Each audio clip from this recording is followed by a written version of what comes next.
आज जो हम टॉपिक यहाँ पर टच करने वाले हैं वो आज तक मैंने जितने भी सेशंस करे हैं उन सब में से सबसे इम्पॉर्टेंट टॉपिक है, वो है how to choose your career.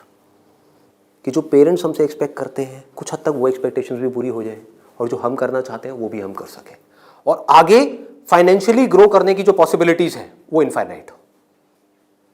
इससे पहले कि मैं आप लोगों को बताऊं कि ये चीज़ कैसे होगी या हमको क्या करना है, इसके लिए मैं आप लोगों से जानना चाहूँगा आप लोग अपना करियर कैसे चूज़ करते हैं।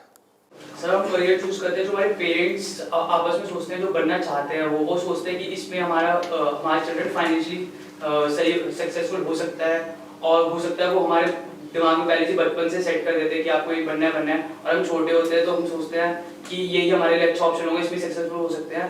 फिर वो बच्चे वही करने लग जाते हैं और फिर ये 90% बच्चे इससे चुनते हैं। मोस्टली क्या होता है कि फ्रेंड सर्कल के दबाव में आकर लोग भेड़ चाल में आकर कर लेते हैं, फ्रेंड ही करना तो हम भी ये करते हैं। सर बेसिकली जो होता है वो पेरेंट्स हमारे बोलते हैं कि 2 साल पहले उसने वो करा था आज वो सक्सेस है। वो जो है तेरे बड़े भैया जो है वो आज यूएस में बैठे हैं, ये जॉब कर रहे हैं। तो बेसिकली ये कहते हैं कि तू भी ये कर ले, तू भी उसकी तरह स्टैंड हो जा। कोई इंटरेस्ट के बारे में बात नहीं करता कि हमारा इंटरेस्ट किसमें है किसमें नहीं है। तो सर वो पेरेंट्स जब हमसे पूछते हैं कि आप ये नहीं करना वो नहीं करना तो बताओ क्या करना है, तो सर कई बार ये भी होता है कि हमारे पास ये जवाब नहीं होता, हम क्या करें, हमें यही नहीं पता होता।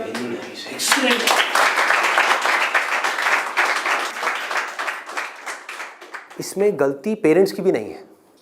जैसे मैं आपको बोलता हूँ कॉमर्स, कुछ लिमिटेड ऑप्शंस माइंड में आते हैं। क्या आते हैं?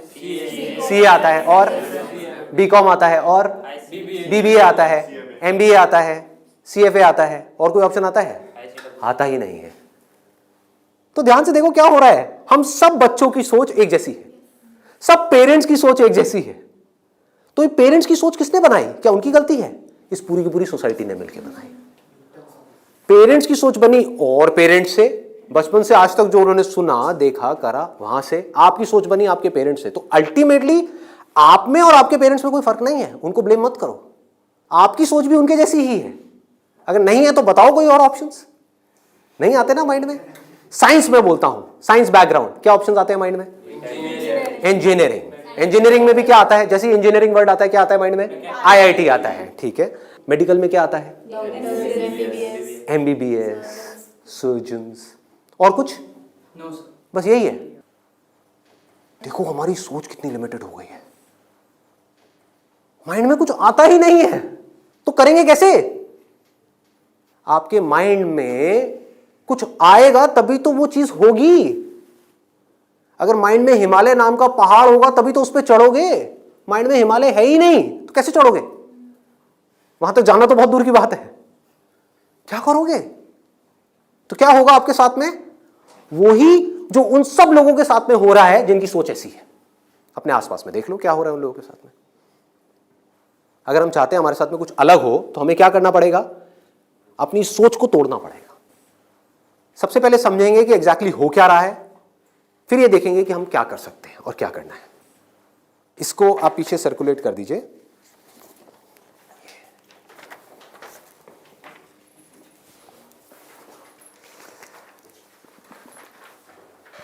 इसमें लिखा है how to choose a career.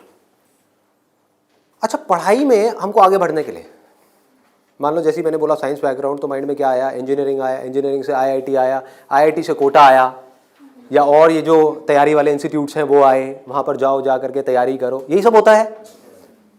तो अब अगर आपको इस रास्ते पे सक्सेसफुल होना है कि मतलब आपको आईआईटी में पहुंचना है, आईआईएम्स में पहुंचना है, मेडिकल में टॉप कॉलेज में पहुंचना है, तो क्या चाहिए? हार्डवर्क से काम हो जाएगा। आराम से सोचो, आराम से सोचो। ये जो सोच है ना हमारी वो बड़ी खतरनाक बनी हुई है। उसी सोच पे क्वेश्चन मार्क लगाना है।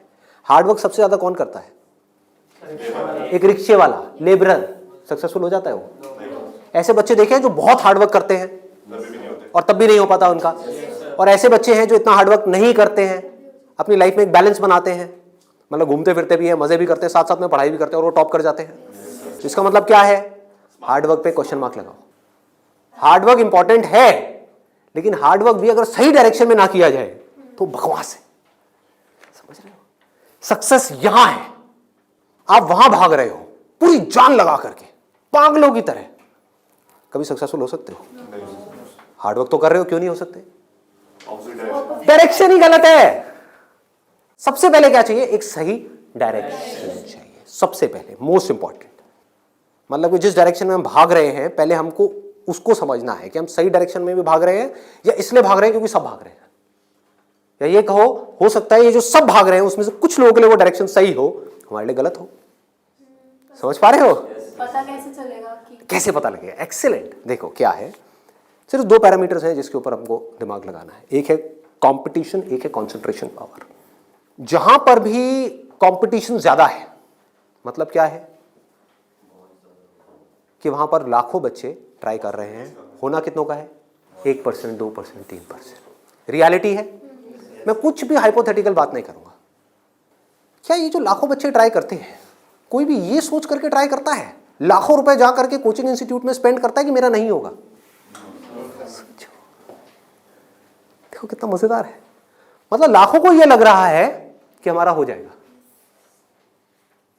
तो अब सबसे पहला यहां पर जो क्वेश्चन पूछना है, जो ना अभी पेरेंट्स पूछ रहे हैं ना बच्चे खुद पूछ रहे हैं, वो अपने आप से पूछना है। वो ये कि मेरी कंसंट्रेशन पावर्स कैसी है। सिंपल है ना? इसमें कोई कॉम्प्लिकेटेड है? कि अगर आपको इन कॉम्पिटिटिव एग्जाम्स में कॉम्पीट करना है, दिन में 10-10 घंटे पढ़ना है, 15-15 घंटे पढ़ना है, उससे भी काम नहीं होने वाला, क्योंकि बहुत लोग पढ़ते हैं फिर भी नहीं कर पाते। तो इसका मतलब क्या है? आपको अपने आप से सच बोलना होगा। अब ये बड़ा टेढ़ा काम है, क्योंकि दुनिया में हमारी आदत क्या पड़ी हुई है? झूठ बोलने की। हाँ, किसी से भी जाकर के पूछो, हाँ भाई तेरे में पोटेंशियल है, कर लेगा आईटी? हाँ मैं तो कर लूंगा, मैं तो कर लूंगा। फिर हुआ क्यों नहीं? हुआ क्यों नहीं? अरे वो लक साथ नहीं हो पाया, कोई वजह होगी, नहीं हो पाया। मतलब क्या था? डायरेक्शन ही गलत थी, स्टार्टिंग ही गलत हो गई।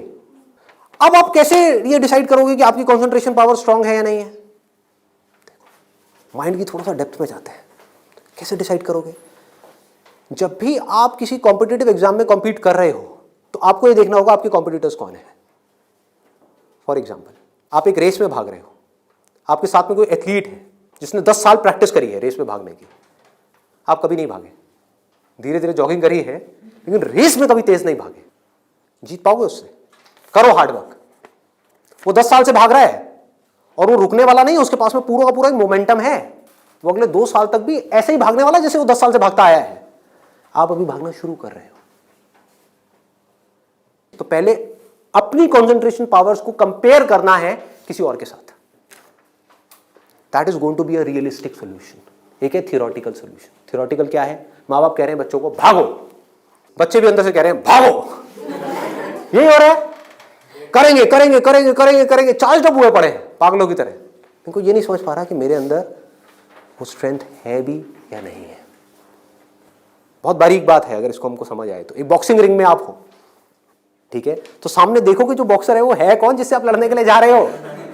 इसी को तो कंपटीशन बोलते हैं। तो अगर उस कंपटीशन को आपको जीतना है, और जीतना ही है, हारना किसको है? किसको अपने माँ बाप के पैसे डुबोने हैं? किसको अपनी लाइफ खराब करनी है? जीतना ही है। तो जीतने का क्या तरीका है? पहले अपने कॉम्पिटिटर्स की स्ट्रेंथ को समझ जाओ। समझ लो कि आप कॉम्पीट कर किसके साथ में रहे हो। वो कैसे समझोगे?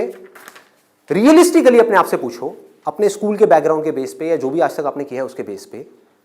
कुछ बच्चे होते हैं जिनको एक चैप्टर है, मान लो एक बुक में, उसको पूरा याद करने में या समझने में 1 घंटा लगता है।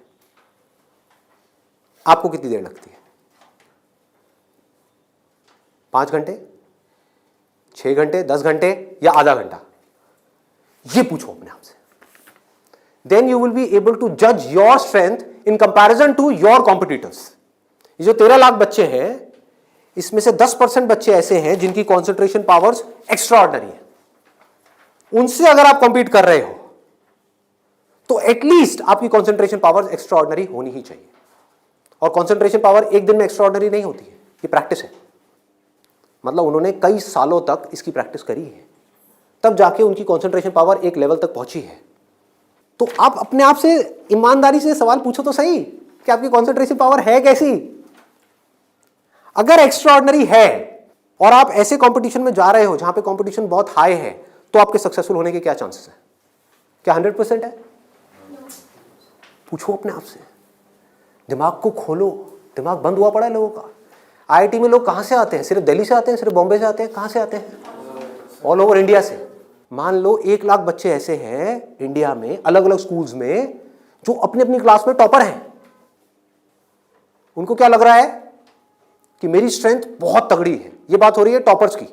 लेकिन जब वो जाएंगे कॉम्पीट करने तो और भी ऐसे टॉपर्स आए होंगे जो उनसे भी आगे होंगे। आप समझ गए? तो यहां पे आपने क्या किया? एक बहुत बड़ा काम कर दिया, अपने आप से सच बोल दिया और यही सच जा करके अपने घर वालों को बोल दिया। इससे क्या होगा? आप एक ऐसे कंपटीशन से बच सकते हो जहां पर आपके हारने के चांसेस बहुत ज्यादा है, क्योंकि एक्चुअल में कंपटीशन है किसके बीच में? देखो, उन लोगों के बीच में जिसमें पोटेंशियल है। एक रेस हो रही है ओलंपिक्स में, वो किसके लिए है? जिसने बहुत प्रैक्टिस करी है, जिसके अंदर पोटेंशियल है, स्टैमिना है, फोकस करने की पावर्स है, डिस्ट्रैक्शन से वो अपने माइंड को हटा सकता है, उसके लिए है ना। सबके लिए तो नहीं है। अगर सबको भगा दिया जाए उस रेस में तो क्या होगा? क्योंकि उसमें जीतने के बाद गोल्ड मेडल मिलता है, अखबार में फोटो आती है। अखबार में फोटो आती है ना, इन कोचिंग इंस्टीट्यूट्स की फोटो आती है, नाम लिखे होते हैं, ऑल इंडिया रैंक ये है, ये है, ये है। उसको देख करके क्या होता है माँ बाप की हालत? उनको उसकी फोटो नहीं दिख रही होती, अपने बच्चे की फोटो दिख रही होती है। यहाँ पे आने वाले इतने साल बाद मेरे बच्चे की फोटो होगी, मेरी बेटी की फोटो होगी, उसकी ये रैंक होगी। यहाँ से क्या हो रहा है? हम अननेसेसरी अपनी एक ख्याली दुनिया खड़ी कर रहे हैं। पेरेंट्स ने अपने दिमाग में एक ख्याल बना लिया। अब यहाँ तक प्रॉब्लम नहीं है, उन्होंने वो ही किया जो होना था। सबके साथ होता है, कौन नहीं चाहेगा? गड़बड़ कहाँ हुई? आप भी इस खेल को नहीं समझ पाए, आप समझ ही नहीं पाए हो क्या रहा है। ये जो कोचिंग इंडस्ट्री है आज की डेट में 1.5 लाख करोड़ की इंडस्ट्री है। ये पैसा कहाँ से आ रहा है? हम सबसे आ रहा है, हमारी जेब से आ रहा है। तो अगर इस खेल को हम समझ जाएं, हमारे पेरेंट्स नहीं भी समझ पा रहे क्योंकि वो तो सपने देखेंगे ही, और हम जाकर के बोले ये सपना आप अभी रोक दो, इन पे लगाम लगाओ, देखो पहले कि आपका बच्चा कहाँ स्टैंड करता है। गाड़ी आपके पास में 800 और कॉम्पीट करने की बात कर रहे हो फेरारी वालों से, बट इसका मतलब ये नहीं है 800 बुरी है। आप समझ गए मेरी बात? रेस में बुरी है, बट दिल्ली की सड़कों पे, पुरानी दिल्ली में फेरारी अच्छी है, 800 अच्छी है? 800 अच्छी है, ज्यादा सक्सेसफुल है। बट वही अगर उस रेस में चली जाए जिसमें सब भाग रहे हैं और सारी 800 नहीं है, फेरारीज है, एक से एक फेरारीज है, किसमें कितनी आग लगी हुई है वो आपको पता ही नहीं है। आप समझ पा रहे हो? कोई आ रहा है कहीं से, उस बच्चे में कितनी आग है और कितना पोटेंशियल है वो आप सपने में भी नहीं सोच सकते, और आप उससे लड़ने की बात कर रहे हो। किस बेस पे? क्योंकि मेरे घर वालों ने ये सपना देखा है और मुझे सपने को सच करना है। पोटेंशियल है या नहीं है? पूछो अपने आप से, तो आपको क्लियर कट जवाब मिलेगा। क्लियर कट 10% लोग ऐसे होते हैं जिनमें एक्चुअल में पोटेंशियल है इन एग्जाम्स में कॉम्पीट करने का। तो if you are there in that top 10% category, तो अब आपका हार्डवर्क यहां पे काम आने वाला है। Depending upon your hard work, बशर्ते आपके अंदर पोटेंशियल हो। फॉर एग्जाम्पल फेरारीज की रेस हो रही है, उसमें आपने पूरी जान लगा दी, एक सेकंड के लिए भी डिस्ट्रैक्ट नहीं हुए। ठीक है, डिस्ट्रैक्ट होने में 1 सेकंड लगता है। डिस्ट्रैक्शंस वाला मेरा सेशन है पावर ऑफ फोकस, वो देखा होगा आप लोगों ने। बहुत तरह की डिस्ट्रैक्शंस हैं। मान लो आप हो तो फेरारी, लेकिन डिस्ट्रैक्ट हो गए, रुक गए, रेस यहां हो रही है, आप यहां चले गए, आउट है कि नहीं? तो आपको पूरी तरह से फोकस्ड रहना पड़ेगा, हार्डवर्क करना होगा, डेडिकेशन चाहिए, डिजायर चाहिए, सब कुछ चाहिए। लेकिन सबसे पहले क्या चाहिए?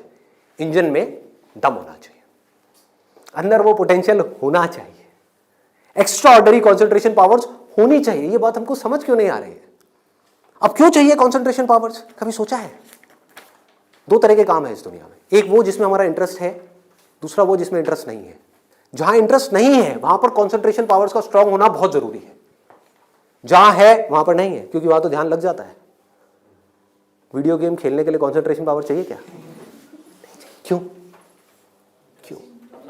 इंटरेस्ट है तो वहां पर कॉन्सेंट्रेशन हो जाता है, खेलने में कॉन्सेंट्रेशन हो जाता है, और बहुत सारी चीजों में कॉन्सेंट्रेशन हो जाता है। पढ़ाई में हमें कॉन्सेंट्रेट करना पड़ता है और चाहिए ही चाहिए, क्योंकि पढ़ाई में 99.99% लोगों का इंटरेस्ट नहीं होता, तो कैसे पढ़ाई में क्रैक कर पाएंगे? तब जब अपने ध्यान को ऐसी जगह पे रोकना आता हो जहां पे हमारा इंटरेस्ट नहीं है। और ऐसी स्ट्रेंथ कितने लोगों में होती है? सच सच बताना आज, मतलब ईमानदारी से, आप में से कितने हैं यहां पर जो आप क्लेम कर सकते हो कि मेरी जो कॉन्सेंट्रेशन पावर्स हैं वो एक्स्ट्राऑर्डिनरी है? ऑनेस्टली आपकी है, let's give a big hand for it. हम सब में से सिर्फ एक की, और ट्राई कौन करते हैं? सब करते हैं। मेजॉरिटी ऑफ पीपल, सब तो नहीं कह सकते, मेजॉरिटी ऑफ पीपल करते हैं। है ना खतरनाक खेल। और एक बहुत बड़ी चीज हुई है अभी यहां पर, आप में से सिर्फ एक ने अपना हाथ उठाया, बाकी ने नहीं उठाया। इसका मतलब आपने क्या किया? सच बोल दिया, एक्सेप्ट कर लिया। अगर अपने घर पे भी एक्सेप्ट कर लो तो क्या होगा? खेल शुरू होने से पहले ही खत्म हो जाएगा। अगर ये मेजॉरिटी ऑफ बच्चों को समझ आ जाए, इंडिया में लाखों बच्चे मेरी वीडियोस देखते हैं, उनको ये समझ आ जाए और वो अपने आप से सच बोल दें, अपना हाथ ऊपर ना करें, अपने घर पे जाकर के बोल दें मेरी कंसंट्रेशन पावर एक्स्ट्रा ऑर्डिनरी नहीं है। हाँ, मेरी क्लास में कुछ 4 बच्चे हैं, उनकी है, और वो भी कॉम्पीट करने जा रहे हैं, उनको करने दो। मुझे नहीं लगता कि मैं जीत पाऊंगा इस खेल में। हाँ, कुछ और ऐसे खेल हैं जहां पर मैं फाड़ दूंगा, तो क्या होगा? अब क्या आपके पेरेंट्स भेजेंगे आपको? पहले ही बोल दो, आपने भेजना है भेज दो, लेकिन आपका पैसा डूबेगा। 5 लाख डुबोने हैं, डुबो दो। भेजना है भेज दो, मुझे पता है मेरा नहीं हो पाएगा। ये झूठ है, ये नेगेटिव थिंकिंग है, या ये रियलिस्टिक थिंकिंग है? समझो, realistic thinking, that is the biggest thing जो हमको समझना है। पॉजिटिव थिंकिंग का लोग मतलब क्या निकालते हैं कि मेरे पास में मारुति 800 है, और मैं ये एक्सेप्ट ही ना करूं कि मेरे पास में मारुति 800 है, मैं अपना ख्याल बना लूं कि मेरे पास में फेरारी है, और जाकर के कॉम्पीट करूं ऐसे लोगों के साथ में जिनके पास में एक्चुअल में फेरारी है। फर्क पता लग रहा है? और ऊपर से अपने आप को पॉजिटिवली अंदर से मोटिवेट करता रहा हूं। घर वाले भी मुझे रोज फोन करके, नहीं बेटा तू कर सकता है, कर सकता है, कर सकता। रियलिटी को देखो ही ना, अपनी स्ट्रेंथ को देखो ही ना, अपनी आंखें बंद कर लो, सच बोलो अपने आप से। जीत सकते हो तो लड़ो, नहीं जीत सकते तो कोई ऐसी जगह पे जाओ जहां पे आप जीत सकते हो, या बेटर स्टिल जहां पे कोई कंपटीशन ही ना हो। आगे बढ़ते हैं। दूसरा क्या है? ये तो हो गई पहली कैटेगरी, एक्स्ट्रा ऑर्डिनरी, जो यहां पर अभी कोई भी नहीं मिला, सिर्फ एक मिला है। दूसरा है ऑर्डिनरी। 90% लोग एक क्लास में, 90% स्टूडेंट्स इंडिया में वो इस सेगमेंट में आते हैं। अब मजे की बात क्या है, ये जो कोचिंग इंस्टीट्यूट्स हैं, इनकी दुकानें कैसे बच्चों से चल रही है? ऐसे बच्चों से। कुछ रोल मॉडल्स दिखा करके, देखो हमारे इंस्टीट्यूट से ये है, उन्होंने ये कर दिया, जनता को लेकर के आएंगे, जितनी ज्यादा भीड़ आ जाए उतना अच्छा। तो इस पूरी प्रॉब्लम को अगर सॉल्व करना है तो कौन करेगा? एक स्टूडेंट ही कर सकता है। आप चाहो तो स्टैंड ले सकते हो। स्टैंड मतलब क्या? सच बोल दो। ऑर्डिनरी लोग 90% ये कहां जा रहे हैं? हाईली कॉम्पिटिटिव फील्ड्स में जा रहे हैं। क्यों जा रहे हैं? क्योंकि सब जा रहे हैं, क्योंकि उन्हें लग रहा है कि मेरा हो जाएगा। मैं ये नहीं कह रहा कि अगर आप ऑर्डिनरी हो और एक हाई कॉम्पिटिशन वाली फील्ड में जा रहे हो तो आपका नहीं होगा। I am not saying that the possibility is 0%, I am saying possibility is 1%। Genuine है वो भी तब है अगर आप मेहनत करो तो। अगर वहां जाकर के मेहनत ही ना करो तब तो बिल्कुल नहीं होगा। अगर आप बहुत मेहनत करो तो 1%। क्योंकि मैं हिम्मत नहीं तोड़ूंगा ऐसे लोगों की। लाखों ऐसे स्टूडेंट्स हैं जो आज की डेट में ऐसा कर रहे हैं, बट ये वीडियो मैं सिर्फ अभी करंट सिचुएशन के लिए नहीं बना रहा, मैं आगे तक देख रहा हूँ। आने वाले 20 साल, 50 साल, 100 साल आगे तक देख करके चल रहा हूँ कि इंडिया की प्रॉब्लम्स का अगर हमको सोल्यूशन निकालना है, अनएम्प्लॉयमेंट का सोल्यूशन निकालना है, डिप्रेशन का सोल्यूशन निकालना है, तो वो सोल्यूशन क्या है? मेरी सोच वहां पर चल रही है। इसकी वजह से होगा क्या? अभी जो ऑलरेडी ऐसे ऑर्डिनरी स्टूडेंट्स हैं और वो ऐसी जगह पे चले गए हैं, तो उनकी हिम्मत टूट जाएगी इस वीडियो को देख करके। तो मैं उनको क्या कहूँगा? उम्मीद है, लगा दो जान। बस साथ में क्या कहूँगा उन पेरेंट्स को जो अब ऐसा गेम खेलने वाले हैं, उन स्टूडेंट्स को क्या कहूँगा? मोस्ट इंपॉर्टेंट जो मुझे देख रहे हैं, बड़ा सिंपल है कि अपने पेरेंट्स को जाकर के कहो मुझे नहीं लगता कि मेरे में पोटेंशियल है, मुझे नहीं लगता कि मैं कर पाऊंगा। हाँ, 1% चांस है। सच बोल दो, बोलो मैं ये नहीं कह सकता मैं कर ही नहीं सकता, 1% चांस, 99% चांस है मैं नहीं कर पाऊंगा। मैं जानता हूं अपने आप को, आप नहीं जानते, मैं जानता हूं। मुझे पता है अंदर से कि मैं क्या हूं, मुझे पता है अंदर से कि मेरे अंदर कितनी आग है, कितना पोटेंशियल है। मैं अपने दोस्तों के साथ में बैठ के पढ़ा हूं, मुझे पता है अंदर से कि मैं क्या हूं। तो आप क्या कहोगे? सच बोलोगे अपने घर वालों को जाके कि देखो अगर आप मुझे 2 साल तक की कोचिंग कराओगे, उसमें मान लो लाख रुपए साल की फीस हो गई, प्लस रहना खाना पीना what ever it is, total मान लो 2 साल में कितना खर्चा आया? 4-5 लाख रुपए, 5 लाख मान लेते हैं। तो आप बोलोगे अपने घर वालों को जाकर के, अगर अभी भी ये सब सुनने के बाद भी आप कहते हो कोई बात नहीं बेटा 1% चांस है तू कर ले, तो मैं आपको एक बेटर ऑप्शन देता हूं प्रैक्टिकल रियलिटी के बेस पे। यहां पे अगर आपके पेरेंट्स आपके ऊपर दाव लगाते हैं, जीतने के चांसेस क्या है पेरेंट्स के? 1:100। इससे बेटर ऑप्शन क्या है? गोवा जाओ। Seriously, I am serious about it, मजाक नहीं कर रहा। गोवा जाओ, वहां पे कैसीनोज हैं, वहां पे अगर आप 5 लाख रुपए लगाते हो, एक रूले करके गेम है, पता है आप लोगों को? सारे जुआरी हैं क्या यहाँ पे? रूले गेम है जिसमें एक बॉल घुमाते हैं, 36 नंबर होते हैं और एक 0 होता है। वहां पे अगर आप 1 नंबर पे पैसा लगाते हो और वो नंबर आ जाता है तो 1 रुपए आपका बन जाता है 36 रुपए। जीतने की प्रोबेबिलिटी क्या है? 1:37। यहां पर क्या है? 1:100। वहां पर क्या है? 1:37, मतलब इससे डबल से भी ज्यादा है। तो अपने पेरेंट्स को सजेशन दो कि जुआ खेलना ही है तो ये बेटर ऑप्शन है, खेलते हैं ना। मेरी जिंदगी क्यों दांव पे लगा रहे हो? मुझे तो बचने दो। अरे खेलना है तो मिलके खेलते हैं। जाओ अपने पेरेंट्स के साथ में, उनको गोवा लेकर के जाओ, अपनी पार्टी करना, और एक दिन जाना ले आकर के 5 लाख रुपए एक टेबल पे रख देना। अगर वो नंबर आ गया तो कोई भी नंबर चूज कर लो। आपके पेरेंट्स चाहते हैं आप नंबर 1 पे आओ, ऑल ओवर इंडिया में आपकी नंबर 1 रैंक आए, तो 1 नंबर पे पैसा लगाओ जुए में। वहां भी 1 नंबर पे पैसा लगा रहे हैं, यहां भी 1 नंबर पे पैसा लगाओ। अगर वो 1 नंबर आ गया तो कितना मिलेगा? 5 लाख का 1,80,00,000। 1,80,00,000 उसको उठा करके बैंक में एफडी कराओ। कितना इंटरेस्ट आएगा? 12%। तो अब टाइम गया। अब मान लो टैक्स वैक्स काट के 7-8% भी आ गया आपके हाथ में। महीने का 1,00,000 रुपए, साल का 12 लाख रुपए। सोचो क्या ये प्रैक्टिकल है या नहीं है? जो बात मैंने बोली है थियोरेटिकल है, प्रैक्टिकल है। वहां भी जुआ है, यहां भी जुआ है। आप भी बोल रहे हो हाँ शायद मेरा हो जाएगा, पेरेंट्स भी कह रहे हैं हाँ शायद इसका हो जाएगा। प्रोबेबिलिटी हमारे सामने है, आपके होने की जो प्रोबेबिलिटी है वो हमारे सामने है। हाँ अगर आप एक्स्ट्राऑर्डिनरी में हो तो बात अलग है, मैं उसकी बात नहीं कर रहा। वहां पर आ गई 10% से 100%, तो वहां पर जुए का कोई कंपैरिजन नहीं है, ठीक है ना। बट अगर आप ऑर्डिनरी में हो और वहां पर जाकर के आप कॉम्पीट कर रहे हो, इससे बेटर ऑप्शन है जुआ। अगर घर वाले कहेंगे पैसा डूब गया तो जुए में, तो बोलो वो तो यहां भी डूब रहा है। हाँ? यहां भी तो डूब रहा है। फर्क क्या है? इसको बोलते हैं एक रियलिटी के बेस पर समझ करके सोच करके लिया हुआ डिसीजन। तो अब तीसरा ऑप्शन क्या है हमारे पास में? कोई ऐसा करियर चूज करो, देखो कितना मजेदार है, जहां पे आपको कंसंट्रेशन पावर की जरूरत ही ना हो, not required. If you love singing, concentration power चाहिए क्या? नहीं चाहिए, हो जाएगा। किसी खेलने में इंटरेस्ट है तो वहां पे कंसंट्रेशन पावर बहुत स्ट्रांग चाहिए क्या? हो जाएगा, घंटों तक हो जाएगा। एक है कंसंट्रेट करना पड़ता है, एक है कंसंट्रेशन हो जाता है। दोनों में बहुत फर्क है।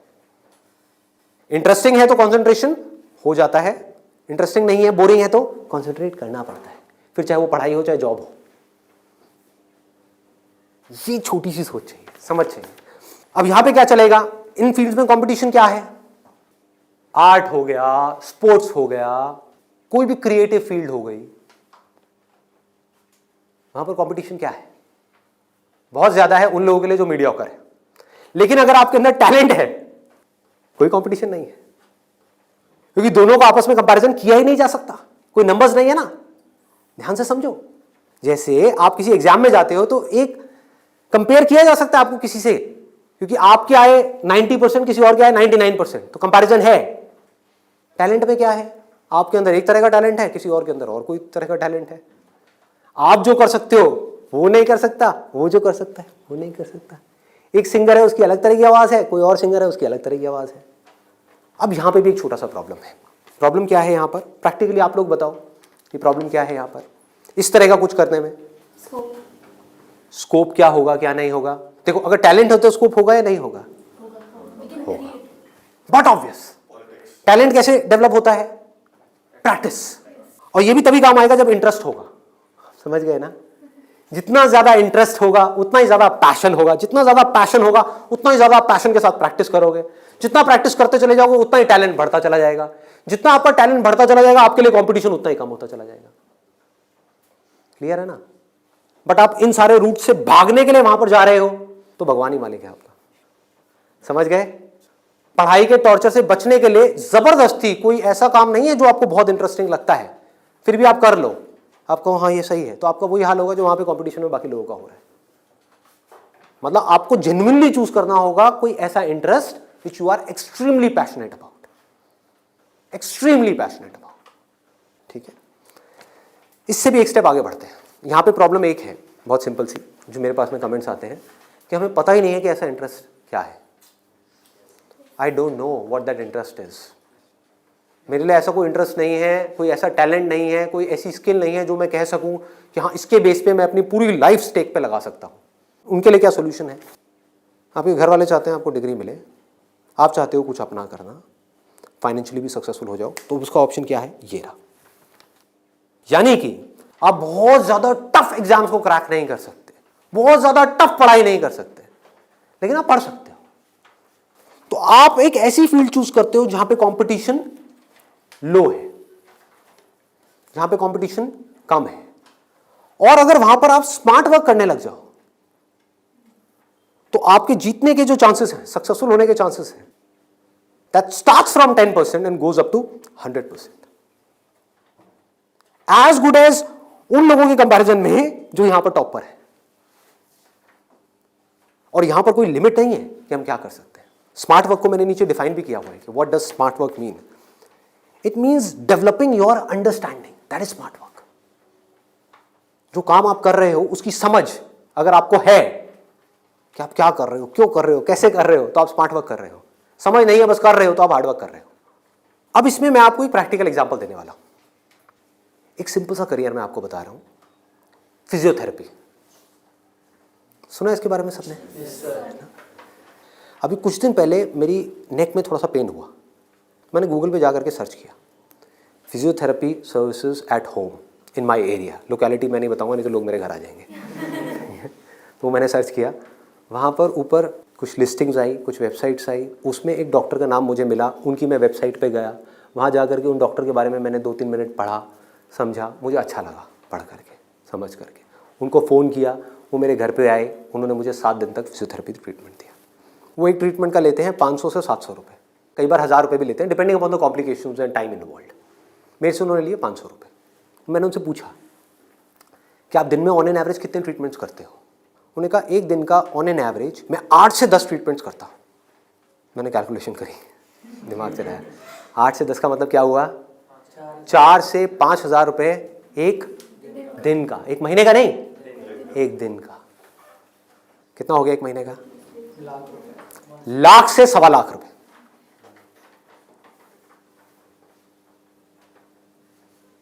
अभी उनको 4 साल हुए अपनी फिजियोथेरेपी करे हुए। ये नहीं है कि 40 साल हो गए, 4 साल। समझ रहे हो क्या किया उन्होंने, कैसे किया उन्होंने? वो सब आ जाता है स्मार्ट वर्क के अंदर। उन्होंने हार्ड वर्क नहीं किया, स्मार्ट वर्क किया। ज्यादातर लोग क्या करते हैं, एक हाईली कॉम्पिटिटिव फील्ड के अंदर जाकर के कॉम्पीट करते हैं, वहां होता है नहीं, जाकर के किसी लोकल कॉलेज में फंस जाते हैं, वहां से निकल करके जॉब के लिए धक्के खाते हैं। इसके आगे सोच बढ़ ही नहीं पाती है। जॉब नहीं मिल रही तो दुखी हो जाते हैं, उसके बाद में जब बहुत टाइम तक जॉब नहीं मिल रही होती तो जो भी जॉब होती है, जैसी भी जॉब होती है, कर लेते हैं। होता है प्रैक्टिकली ऐसा है? नहीं होता है। पढ़ाई करिए किसी फील्ड में, जॉब कर रहे हैं किसी और फील्ड में, मतलब जो वो पढ़ाई करी वो बेकार हो गई। स्मार्ट वर्क किसे कहते हैं?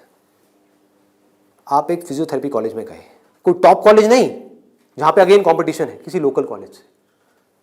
क्योंकि कोई भी जब फिजियोथेरेपी कराता है तो पूछता नहीं आपने कौन से कॉलेज से किया है। मैंने नहीं पूछा, कोई नहीं पूछता। तो किसी भी कॉलेज से अच्छे से जा करके आप स्टडी करके आ गए, डिग्री लेकर के आ गए। आप कहीं भी जाओगे कभी भी आपको जॉब तो मिल ही जाएगी, जो सुन करके आपके घर वाले कन्विंस हो जाएंगे, कहेंगे हाँ ठीक है एक बैकअप प्लान तो है। तो एक ऐसा रास्ता जहां पर वर्स्ट केस सिनेरियो में आपको जॉब भी मिल जाए लेकिन बेस्ट केस सिनेरियो की कोई अपर लिमिट ना हो। अब बात आती है कैसे करोगे आप इस चीज को। इसका स्कोप देखो, कि आने वाले टाइम में अभी जितनी तेजी से मोबाइल, लैपटॉप, कंप्यूटर सब लोग इस तरह भाग रहे हैं, सबके ये प्रॉब्लम्स आनी ही आनी है। बैक में प्रॉब्लम आनी ही आनी है, नेक में प्रॉब्लम आनी ही आनी है, और पता नहीं कितनों को कितनी आनी आ भी रही है। आपके घर में भी जो आपके पेरेंट्स हैं उनको सबको कहीं ना कहीं दर्द होगा। तो आपने पहले तो ये समझा कि हाँ, इसका स्कोप कभी कम नहीं होने वाला, बढ़ने ही वाला है। ठीक है, इसमें कंपटीशन भी बढ़ेगा जब स्कोप ज्यादा है तो, लेकिन किन लोगों के लिए बढ़ेगा? जो हार्ड वर्क कर रहे हैं, लेकिन जो स्मार्ट वर्क को समझ पा रहे हैं वो कुछ भी कर सकते हैं।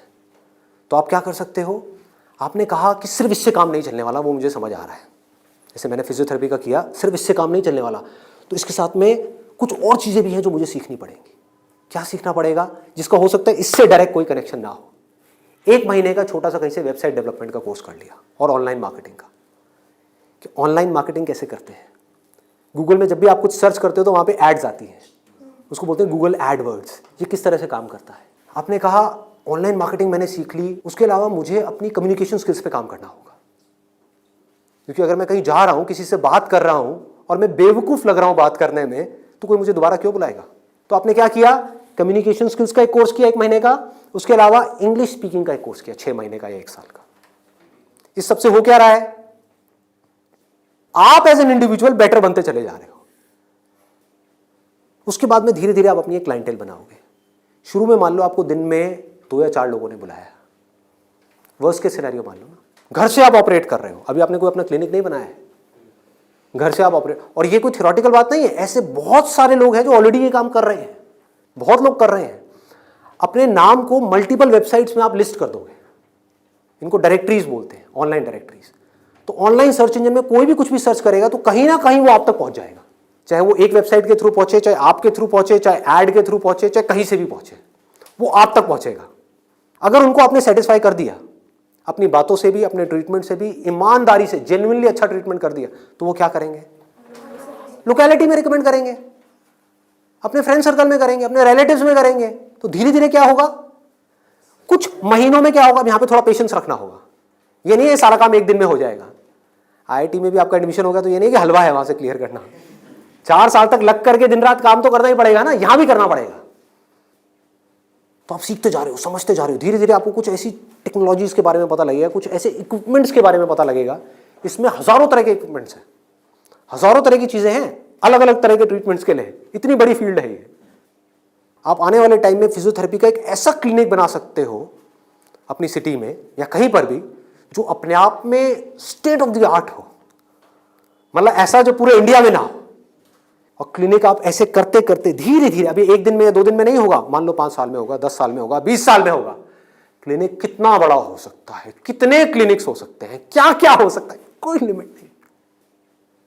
अगर कुछ लोग जो मेरी इन बातों को समझ पाए, जो बातें मैं कर रहा हूं, और कुछ ऐसी डायरेक्शन में जा पाए सेंसिबल तरीके से, smartly, not by doing a lot of hard work but by doing smart work, तेजी से आगे बढ़ पाए, तो आने वाले टाइम में यही वो लोग होंगे जो आने वाले टाइम में लोगों के लिए जॉब अपॉर्चुनिटीज क्रिएट करेंगे।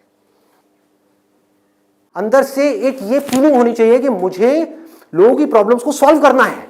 अगर मैं कर पाया तो मेरी प्रॉब्लम्स तो सारी अपने आप सॉल्व हो जाएंगी, वो लोग करेंगे ना।